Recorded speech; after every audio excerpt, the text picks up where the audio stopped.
twitching. He really doesn't like us. He's seen the other vehicles. He knows the shapes of the big game drive vehicles. But he's a cat that doesn't know the jigger. So he's now hiding. I had to stop right there because had I carried on, it would have really spooked him too much. So he's ducking under that marula.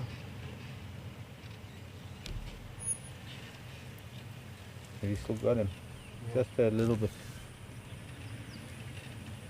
He's going to probably do the same thing he did this morning. Don't hide.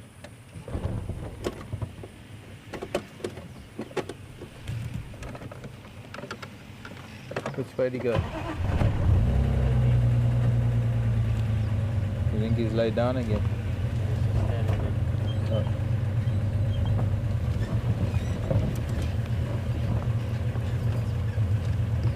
Ah, I see there.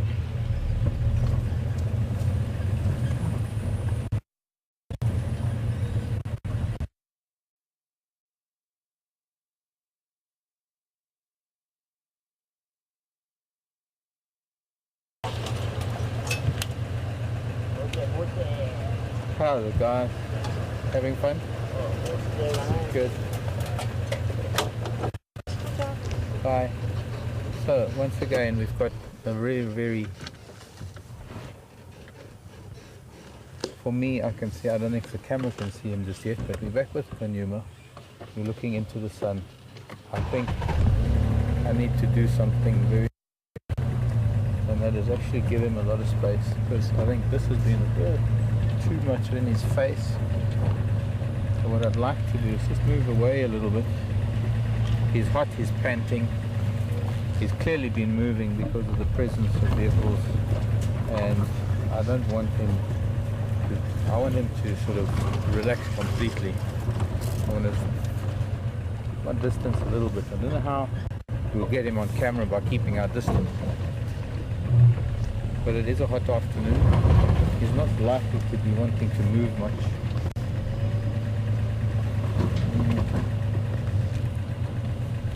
There's nowhere I can go. The only place I can go is where we have been. If he lets us sit here, that's great. We're looking.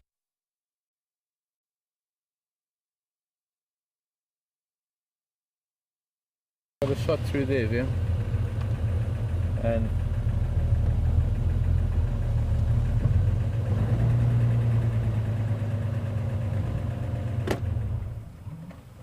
oh, he is panting, it is hot, but I think if we sit quietly, then he'll relax. He has obviously been doing a bit of a round trip this morning. We followed him almost up to Treehouse Dam. And it could have been that he was just leading us away.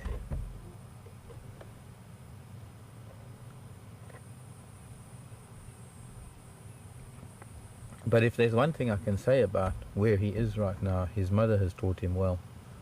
And he's hiding in relatively thick bush. There's no need for him to be out in the heat. I don't think I would have found him. I think I would have come, if I'd come to the kill, I would have just left instead of looking around at likely hiding places.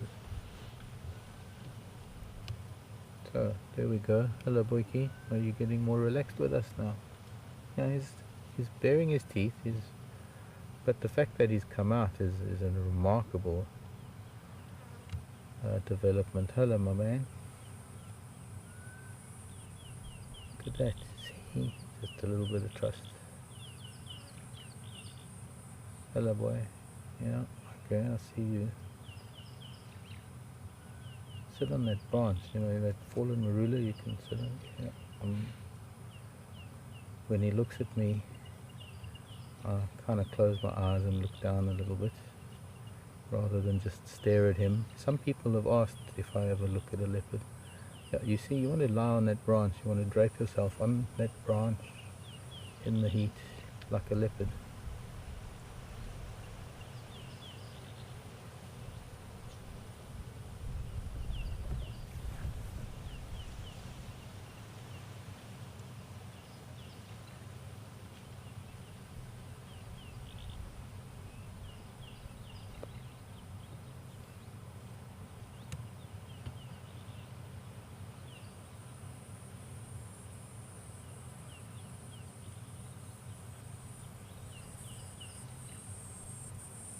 Yeah, we fine. See, we're your friends. You're looking at the world, young leopard. Albeit slightly obscured. I can't move right now, and sadly his face is obscured by this branch. And I hope you understand that if I started the car when he was just beginning to trust us like that, that it would have spoiled it. But he'll still look back at the camera again.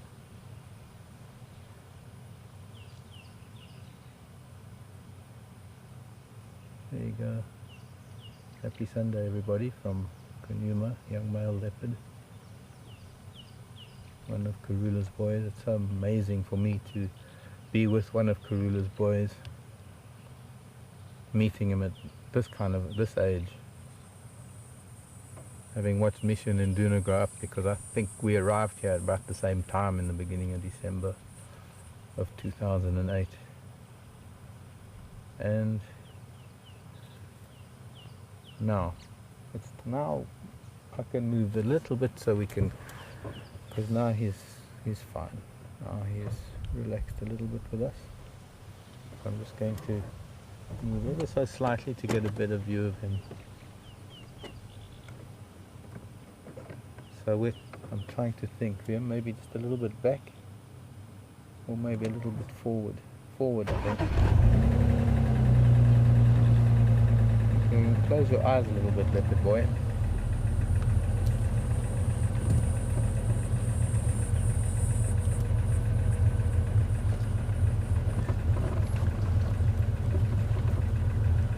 And see, we got that grass, and we got that leaf, and then we got leaves. So we have to have not that bright grass, but maybe the happy medium is there, the wind blowing.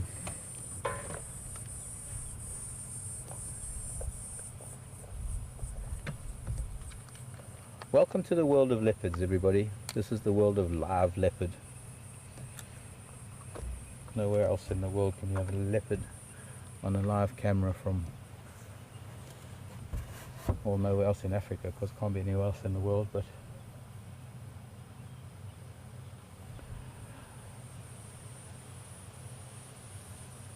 an incredible moment, especially since it's, oh sorry, my volume's been down. Sorry Alex, my volume's been down. I've been with leopard.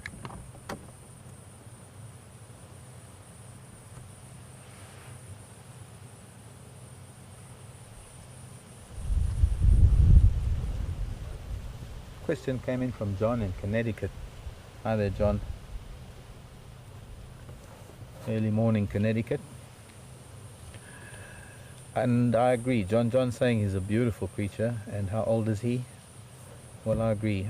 He is a magnificent leopard. I can only imagine what he's going to look like with the genes of his mother and his father. His mother is Karula, and his father is a leopard by the name of Mvula. At least I believe it is Mvula. That is responsible for his genetic makeup, or half of it at least.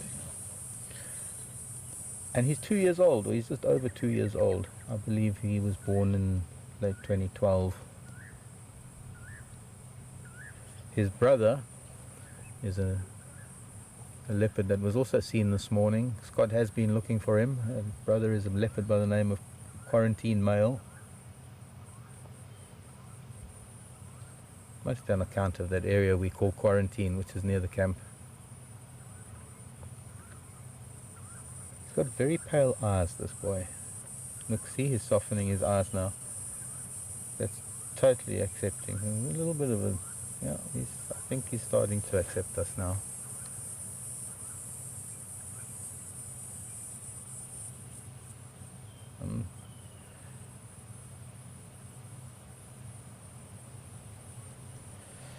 Yes, but if there was ever a sort of whatever message from a leopard, that was it. Sort of looked at us and said whatever and turned his head. But yes, he's been feeding. This impala is pretty much done, almost. I'd say 80% of the carcass has been eaten, and it's all by him. it appears that he's been there since we were here this morning, which was most of the afternoon, I suppose, which goes to show you can't really go by the idea that leopard are nocturnal and secretive.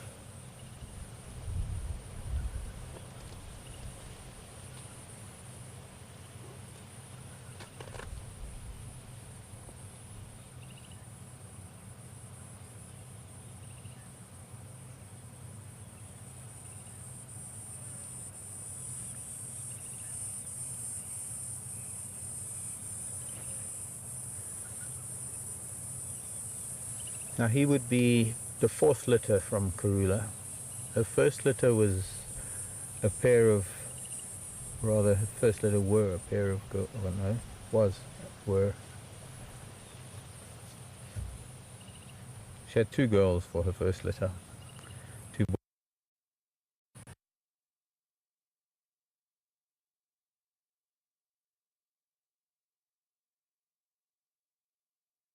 Yes, hissing at us a little bit. He's accepting, but he's just telling me to keep my distance, that I must probably not talk so loud.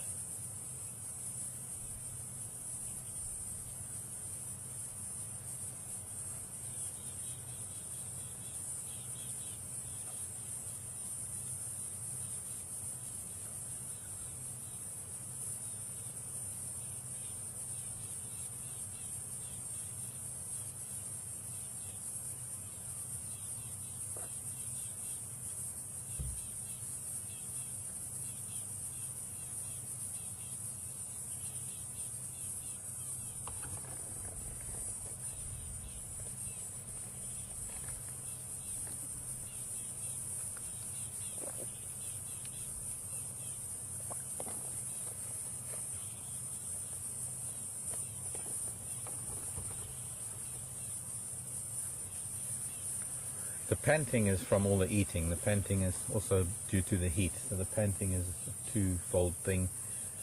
He's hot, he's full,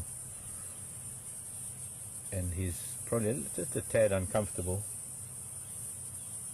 That doesn't mean that he's been running, or in fact he's quite relaxed right now. Occasionally he opens his eyes and looks at us and hisses.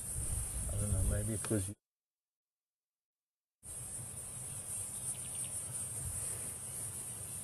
He's looking more at you than me.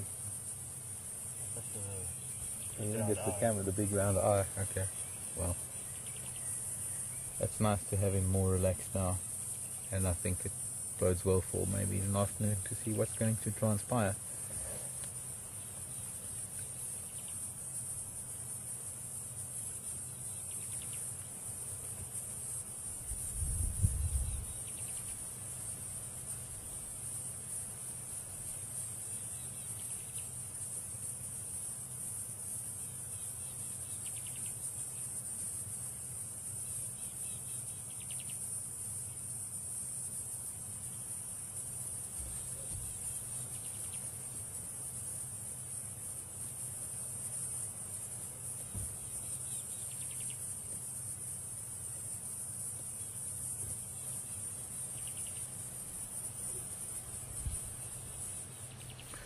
What he's doing with his eyes now is what I call softening eyes. That's what cats do when they look at you and they're accepting of you.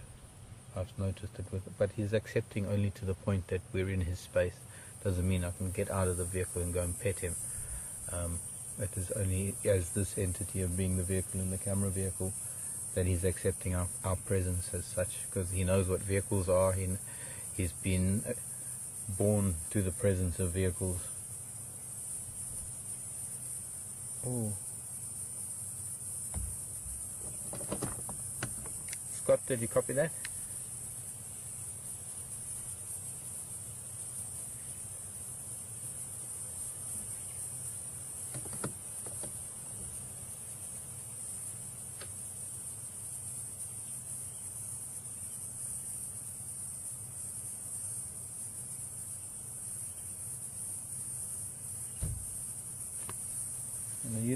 A unique opportunity as well for those of you new to watching live leopards here in Africa and getting hooked on the lives of so many cats, lion, leopard, cheetah, and the wild dog, and elephants, and well, a lot of the wildlife that lives in this vast wilderness that we call the Greater Kruger National Park.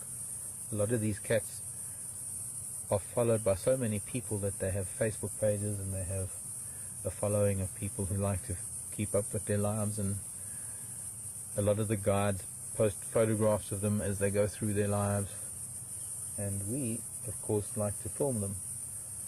And key to all of that is actually being able to identify them, and you're giving me the look now, and be able to differentiate the individuals. And with leopards it's fairly easy, because it's, well, their spot patterns are as unique as our fingerprints.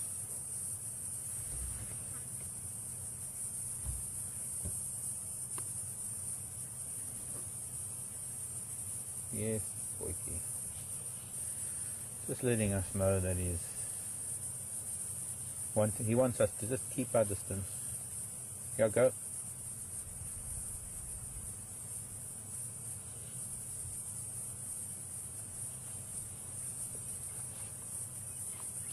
Just an interesting question from Michael. Thanks for the tweet, Michael. Michael was saying, looks like the leopard groom themselves more than lion. Well, look at that classic pose. Now, as much as I would love to move, we've got to live with the grasses we get in front of his face. It's summer, and it's, what are those? Herbs and forbs and grasses. Bound to happen until he climbs the tree, and we maybe get to see him in the tree, which will be a little bit later this afternoon.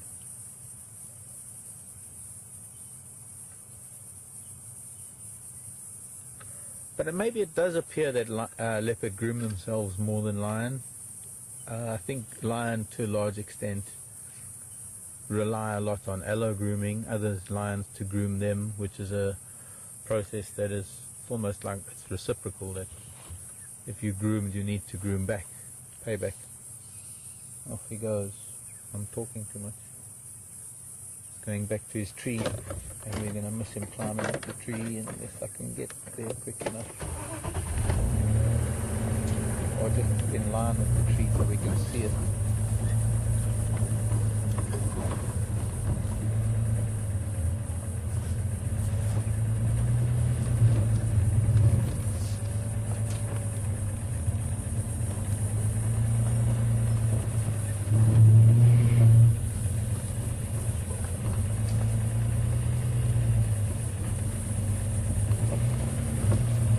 Also thinking that maybe it's time, late afternoon, we're getting time to go back up the tree just in case there's some nasties that come around looking,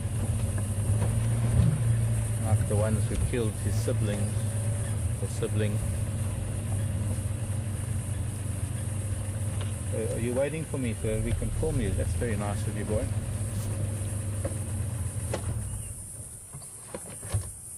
No, I'm stopped, I promise. Don't look at me like that. I'll stop. You can carry on. Yeah, there you go. Go back up your tree. We'll go wherever you were going. More shade. Maybe it was my voice he didn't like. Oh, always behind the bush.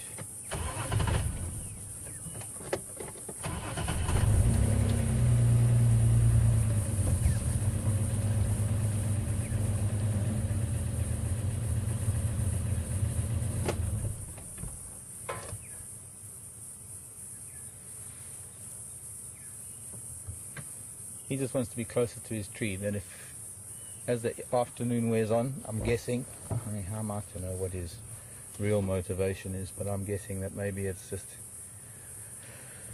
getting later. It's going to be time when other things are going to be moving around. He needs a quick escape route getting up the tree again. It was smelling this morning. There's not very much there. There's the head and neck and the two front legs. He's probably already dropped the hind legs. And so there are going to be hyenas sniffing around later. I'm pretty sure about that.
That is a very good question. A wonderful question. Speculative question. Do I think that the boys might stay in her territory a little bit longer now that she hasn't got any cubs? And so, well, Linda from Central Texas. Hello, Linda. How are you? Hope you're enjoying Kunyuma this afternoon.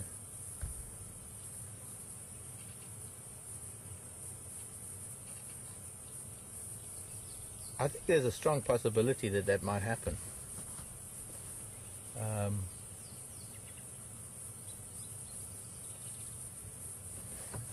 Although, come to think of it, anything is possible. I mean, we saw how Induna hung around for so long. I think Mishu was the first one to move on, and this was Karula's second litter of two boys. Their names were Mishu and Induna, and they were pretty much, they were born when I arrived. So when I left, they were already well into their third year. And how they interacted with their new siblings, and how the arrival of their new siblings actually didn't influence their positions at all. They still stayed around for a while. I think Mishu moved on, and then Induna was around for quite a while. Induna was the one that we saw interacting with not only his father Yambila Yordan, but also with his two new siblings. There was a wonderful moment on the termite mound just off Triple M, where he was sitting on the termite mound. Karula with Shivinzi and Shivambalana were lying off to the side, and little Shivinzi got up and she sort of tentatively strode up the side of the termite mound and gently tapped him on the nose, and it was just such a wonderful moment. It was sort of the antithesis of what we experienced with Karula recently. And let's see, I don't think he likes me talking.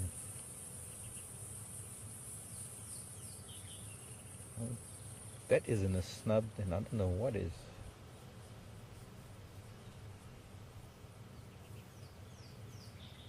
Still, we're gonna just sit quietly and see what he does. Wind's starting to pick up a little bit. I do need to keep quiet for a bit. You can hear the bird sounds and the wind blowing.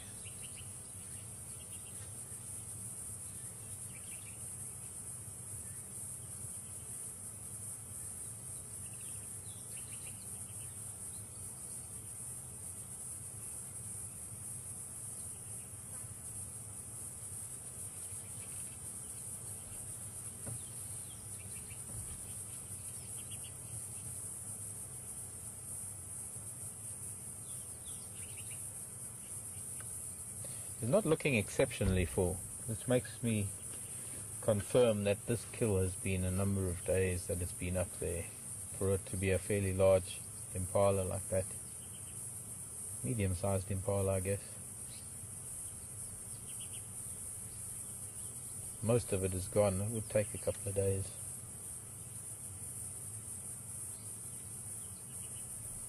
Welcome to Africa. Welcome to our world of leopards here at Juma Game Reserve.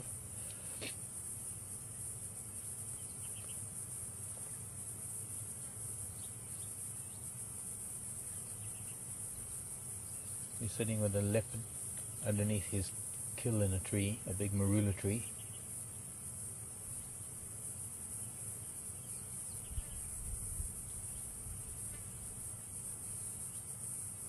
He's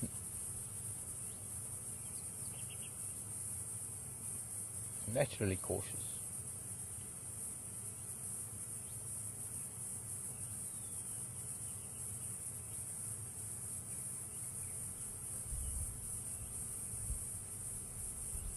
Claire.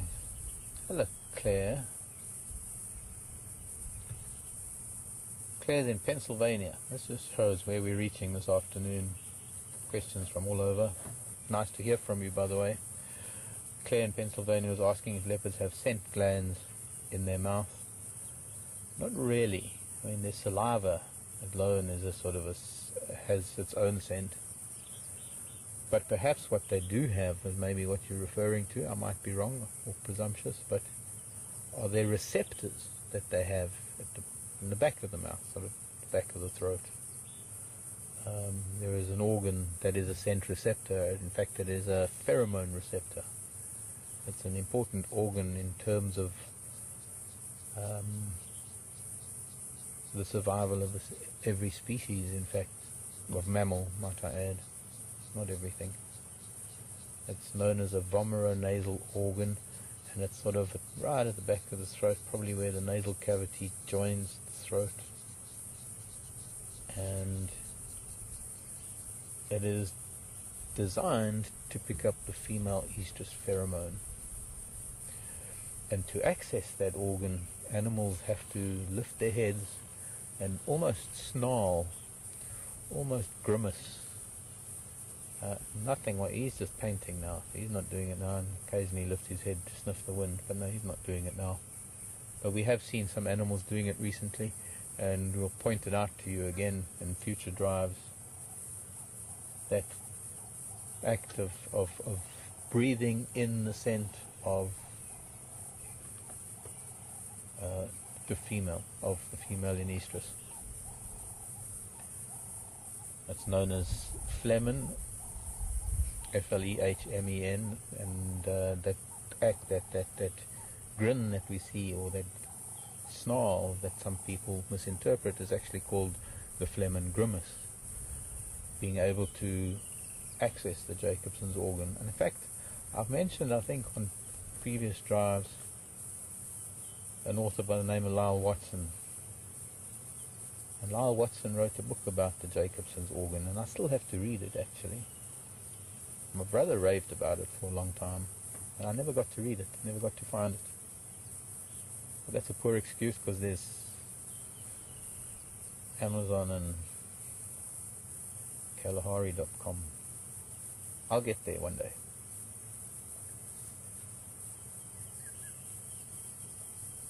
So perhaps that's what it is that they have this receptor for scent in their mouth, technically in their mouth, just not.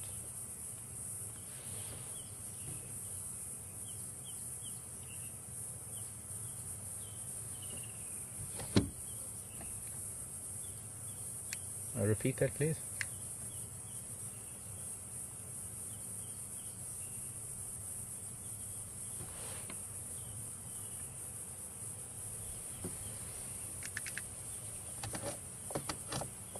No problem. Look at that tail. How close can we get on that tail? This tail of a leopard that has a mind of its own. It gives away mood and intent. And it's probably responsible for half their kills being unsuccessful, because as they're stalking, that tail just flicks up unannounced, showing that little curl of white, and chases the animals away.